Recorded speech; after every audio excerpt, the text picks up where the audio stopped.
who I was named after. Granny, heaped in blankets outside in the not yet pinkening light, her hair and eyes wild.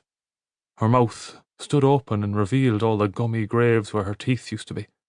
She looked so unnatural that my terror was hardly relieved at all. Dad was only in his bare feet, and he made a frantic silhouette, leaping out of the wagon after his mother. I crawled to the door behind him and watched Granny deliver her unholy cries into the dark camp. I pulled my blue ankles up and tucked my blanket round them while I watched the horrible scene unfold. Granny, down on her knees, beside the deadened fire, rocking back and over so hard I feared she would topple into the ashes. The keen she let up was so thick and tender I could nearly see it coming out of her, her breath spiralling out violently in torrid colours, defeating the darkness and drenching the camp with grief. "Ma'am," my dad said quietly. He was in front of his mother now, and he had his hands on her shoulders. He shook her a small bit, but she took no notice of him. She tore at her white hair until she looked like a proper banshee herself. I started shaking again, and I wanted to believe it was from the cold, but my stomach was turning too. "Ma'am," Dad said again, louder this time, and shook her more roughly. For a moment I thought he would raise a hand to her, to snap her out of the state she was in. I swallowed all the billowing colours and held them fast inside me, but my knuckles stayed white, gripping the doorframe of the wagon while I watched.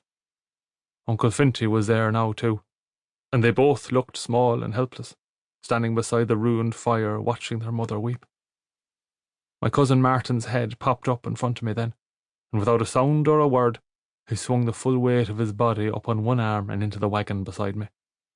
He pulled open my blanket, and I was blasted with the cold again, until he burrowed and folded us in tight. In the closeness, he smelled like tree bark and moss. We watched our fathers. We tried not to watch Granny. "Go and check the wagon, Christopher," Finty said to Dad. My dad hesitated, put his hand on his brother's shoulder for a long moment, like he was gathering strength for what he knew he'd find.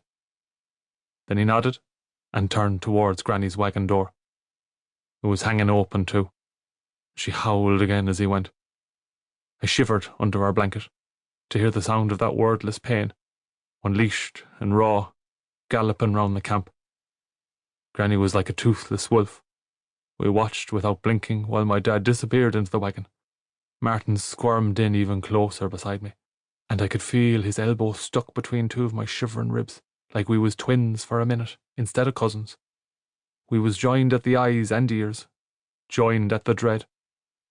Everything was silent and stretched. Only the tidal rhythm of our shared breath pushed the seconds forward. I wished for my mother. Dad came out again, shaking his head. "He's gone," he said. His face was pale in the moonlight. Gone. I knew what he meant. He meant my granda. My stomach clutched, but my mind resisted. I wasn't ready. My fingernails dug into the flesh of Martin's arm, but he didn't wince. He didn't even move. Only a shiver in his neck. A gulp. "Granda," I whispered, and I could feel a flood in my head, a distant, unleashed roar inside me. I dammed it up quick. "Will we waken him, do you think?" Granny said. Martin and I looked at each other in horror. "Is she gone as well?" he asked me. "Gone in the head, like?" Martin was always asking me things, even though he was a couple of months older than me. He was 12 already. I shook my head and tried to answer him. But just like Granda, my voice was away. We stayed there while the sky lightened lilac at the edges. Me and Martin joined at the hair, joined at the knuckles. We didn't move, didn't speak.